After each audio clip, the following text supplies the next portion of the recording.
स्वागत आणि प्रास्ताविक आणि गावातील ज्या काय भौतिक सोडून सामाजिक ज्या काय आपण कार्य केलेलं आहे, जयंत दारिद्र्य निर्मूलन असेल, विविध संघटना असतील, यांच्या माध्यमातून त्याचा आढावा देण्यासाठी मी आज इथं उभा आहे. साहेब, सांगायचं म्हणजे विशेष की फार्नेवाडी गावामध्ये गेली या 2-3 वर्षामध्ये संजय गांधी पेन्शन योजनेच्या माध्यमातून बापू जवळजवळ 17 पेन्शन मंजूर झालेले आहे. या 2 वर्षामध्ये बापू अध्यक्ष असताना त्यामध्ये एका घरामध्ये 2-2 पेन्शन येतात. म्हणजे त्यावेळी 1,000 म्हणजे 2,000 त्यावेळी येत होते. त्यावर नंतर 1,500 रुपये आता पेन्शन झाली. म्हणजे त्याच घरामध्ये आता 3,000 रुपये पेन्शन संजय बापू अध्यक्ष असताना त्यावेळी आपण मंजूर केलेले आहे.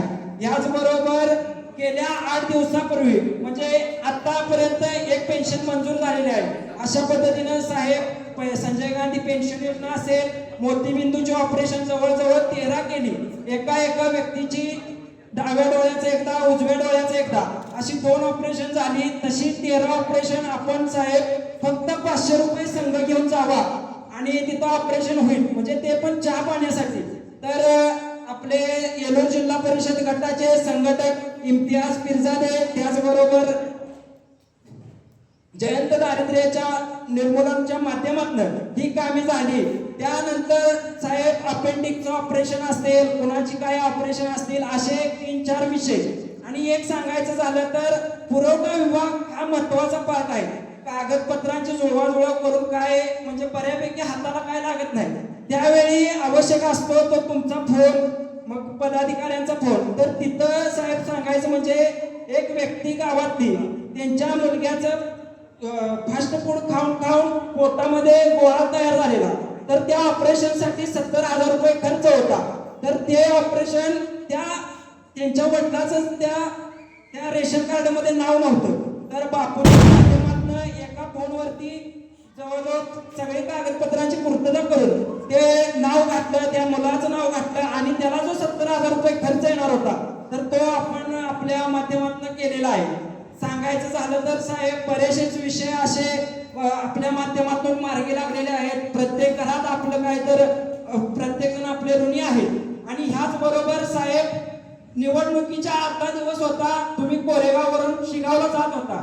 तर त्यावेळी आम्ही सगळ्यांनी चौकामध्ये थांबलेलो. तर त्यावेळी आमचे ज्येष्ठ मंडळी असतील, मी असेल, तर त्यावेळी तुम्हाला सांगितलं साहेब छोटंसं गाव आहे, टक्केवारीच्या दृष्टिकोनातून आम्हाला 1 नंबरला येण्याची संधी आहे. तर साहेब सांगायचं कौतुक म्हणजे आम्ही टक्केवारीच्या दृष्टिकोनातून 2 नंबरला आहोत. 1 नंबरला आलो असतो पण कार्तिकी वारी पंढरपूर ते आळंदी अशी वारी होती. त्यामध्ये सांप्रदायिक गाव असल्यामुळं बरेचसे वारकरी तिकडे होते. नाहीतर आम्ही 1 नंबरला टक्केवारीच्या दृष्टिकोनातून आलो असतो. हे सांगायचं म्हणजे जे शब्द गावचे लोक सांगतात तर ती जबाबदारी पेलण्याची सुद्धा ताकद ह्या तरुण कार्यकर्त्यांमध्ये आहे. युवकचे कार्यकर्ते असतील, सोशल मीडियाचे कार्यकर्ते असतील, विद्यार्थी संघटनेचे कार्यकर्ते असतील. तर साहेब महिन्याच्या पहिल्या शनिवारी अजून सुद्धा आपल्या इथं 1 तास राष्ट्रवादी ही मीटिंग मोठ्या संख्येनं 20 ते 25 लोक उपस्थित असतात. त्या मीटिंग मध्ये बरेचसे विषय येतात, काय विषय मार्गी लागतात, काय पेंडिंगला असतात. पण साहेब तुम्ही घालून दिलेला पांडा आम्ही कधी विसरणार नाही आणि याच्यामध्ये कधी आम्ही कमी पडणार नाही. सांगायचं झालं साहेब आता येऊ घातलेल्या जिल्हा परिषद पंचायत समितीच्या निवडणुका अपेक्षा काय एवढ्या नाही. पण साहेब कुठेही आम्ही कमी पडणार नाही. तुम्ही एक जबाबदारी द्या, छातीचा पोट करून उभा आम्ही तुमच्या समोर राहू.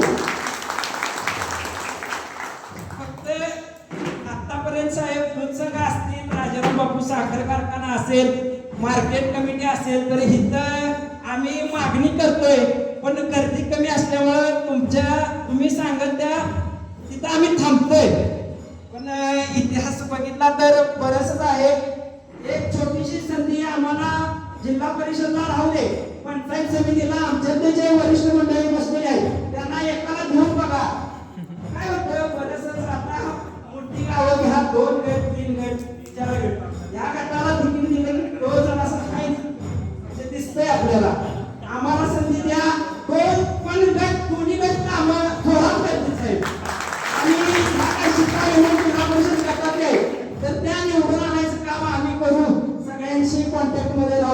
एवढी अपेक्षा आहे साहेब यांनी अपेक्षा बघूया त्याचा विचार करा तुम्ही पण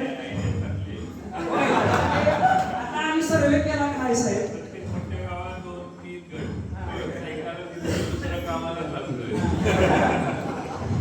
संधी देऊन बघा साहेब संधीचं सोनं केल्याशिवाय राहणार नाही आणि गेली 4-8 दिवस झालं साहेब पूरग्रस्ती भागाचा पाहणी दौरा करताय तर बरेचसेच नेते आहेत नेतं म्हणून गेलं एवढं सोपं नाही गावात पाय ठेवून देत नाही काय नेत्यांना 2 दिवसात ती बातमी बघितली सतत तर आपले साहेब लोकनेते आहेत लोकनेते तर जसं पुढे जाईल तशी मागणीमध्ये आपल्या राजाराम बापू कारखान्याच्या माध्यमातून तिथं पोहोच आहे पशुखाद्य असेल चारा असेल पाण्याची व्यवस्था असेल इतर सोयी सुविधा तिथं काय कमी पडून द्यायचं नाही अक्षरशः काही नेत्यांचं उभं राहून सुद्धा देत नाही तर आपले साहेब निर्भीडपणे महाराष्ट्रात फिरतात हे आपलं मोठं कौतुक आहे आपल्या तालुक्याचा नेता आणि आपण फार्नेवाडी शिगाव आणि इस्लामपूर विधानसभा मतदारसंघात येतोय हे खरोखर कौतुकास्पद गोष्ट आहे मोठा अभिमान आहे मुंबईमध्ये जावा कुठं जावा साहेबांच्या मतदारसंघात आलं म्हटलं की बराचसा चांगला फरक पडतो जे होणार नाही त्या मार्गाची कामं असतील ते साहेबांच्या नाव घेतलं तर होत्यात तर साहेब जास्त काय बोलणार नाही जे काम केलंय त्या पद्धतीनं आम्ही आहोतच आणि इथून पुढे तुम्ही फक्त आज्ञा द्या आम्ही तुमच्या सोबत खांद्याला खांदा लावून कुठे कमी पडणार नाही एवढं सांगतो आणि माझ्या मनोगत थांबवतो त्याचबरोबर शिगाव गावच्या लोकनियुक्त सरपंच त्या